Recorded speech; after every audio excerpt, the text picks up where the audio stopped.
राधे राधे महाराज जी। महाराज जी, हम लाडली जी की कृपा से सही रास्ते पे चलने का प्रयास कर रहे हैं, पर कई बार हमारा बुरा करने चाहता है कोई, फिर हमारे साथ बुरा व्यवहार करता है तो हमारा संयम टूट जाता है। महाराज जी, हमें सामने यही वाले तुम्हारी परीक्षा है, सही चलने की यही परीक्षा है। जब हम सही चलें और हमें गलत कहा जाए और हम अपने मार्ग से हिले नहीं, हमारे साथ गलत किया जाए, गलत कहा जाए और हम सही चल रहे हैं, हम सही ही चलें, यही हमारी परीक्षा है। ये थोड़ी कि हम दुखी हो जाएं, बैठकर रोने लगे। देखो, आप तो गृहस्थ धर्म में हो, हम भगवान के धर्म में हैं।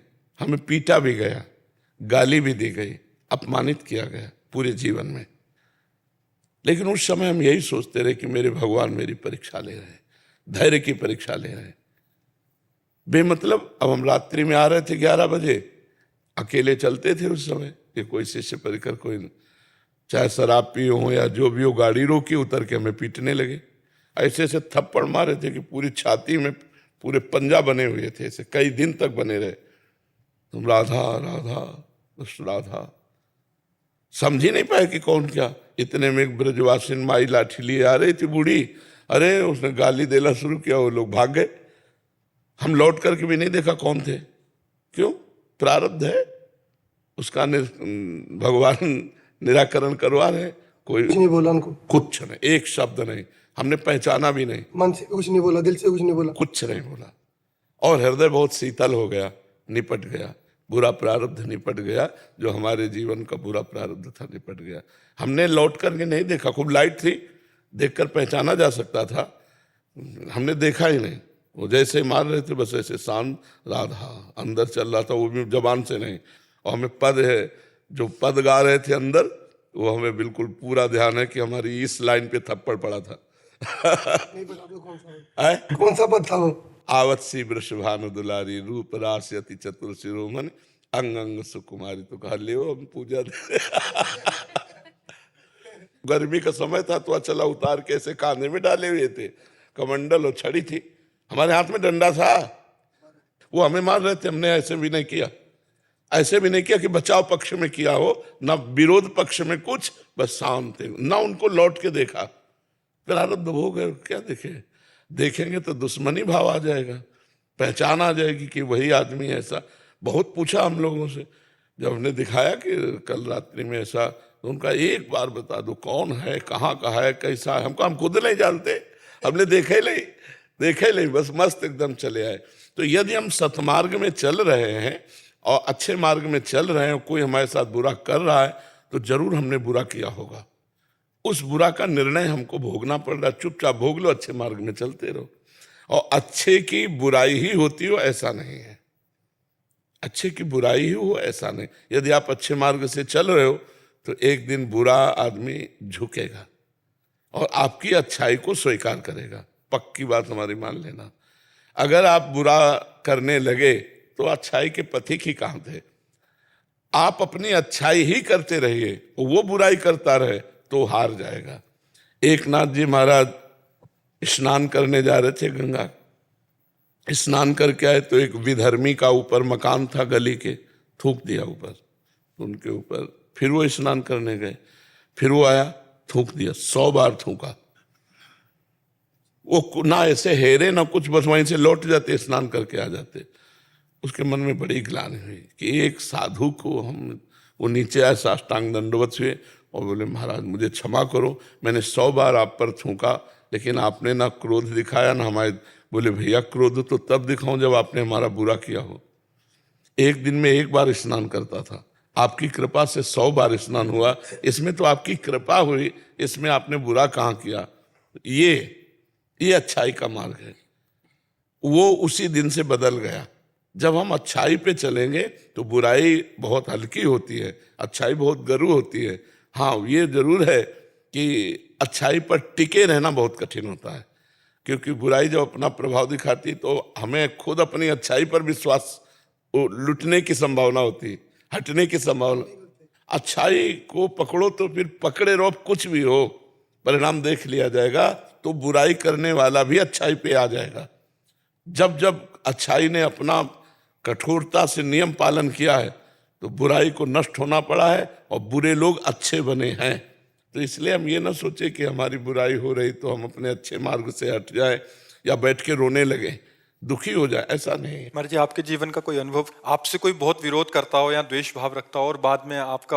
हाँ, पास में एक संत रहते थे, तो जैसे कुछ लोग आते ही थे, तो 2 लोग 4 लोग आए, तो जब आते थे तो सेव है, संतरा है, ये वस्तुएं, और उनका सामने कुटिया थी, तो जब देखते तो उनके हृदय में जलन होती थी, ईर्ष्या होती थी कि मेरे पास लोग आते नहीं। तो हम रोज उनको प्रणाम करते और जो वस्तु हमारे पास आती पहले उनके पास भिजवाते। लोगों के चले जाने के बाद अच्छी अच्छी वस्तु उनके पास, तो काफी दिन तक उनका द्वेष बढ़ता रहा। और जब हमारा रोज प्रणाम और कोई द्वेष नहीं, तो इतनी मित्रता वो करने लगे, मतलब इतना दैन्य होकर मिलने लगे कि जैसे एक बहुत पुराना मित्र मिलता है। महाराज जी, पर इससे धैर्य तो ये साधन और नाम जप से ही मिलता है। हाँ, हमें दूसरों के सुख की तरफ देखना है। जो हमारा विरोध कर रहे हैं उनके सुख की तरफ देखना है। जो हमारा विरोध कर रहे हैं, हमारी निंदा कर रहे हैं, उनकी निंदा नहीं करनी। हमें उन पर विचार करना है कि वो ऐसा क्यों बोल रहे हैं। अगर मेरे में कमी है और वो मैं सुधार करूं और उनकी निंदा बंद हो जाए तो हमें करना चाहिए। और अगर मेरे में कमी नहीं है और वो निंदा कर रहे हैं तो फिर भगवान जाने, फिर हम उनका विरोध तब भी नहीं करेंगे। पर कभी तो सह लेते तो कभी सह नहीं पाते, तो मतलब कैसे रेगुलर करते, जैसे आप? नाम जप से सह।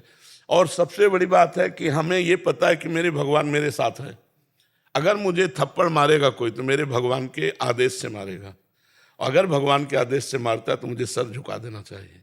जैसे कभी कोई मार देता है तो कभी सह लेते, पर फिर दोबारा ऐसे होता रहता तो फिर ऐसा नहीं होगा कि हर रविवार को पिटेगा,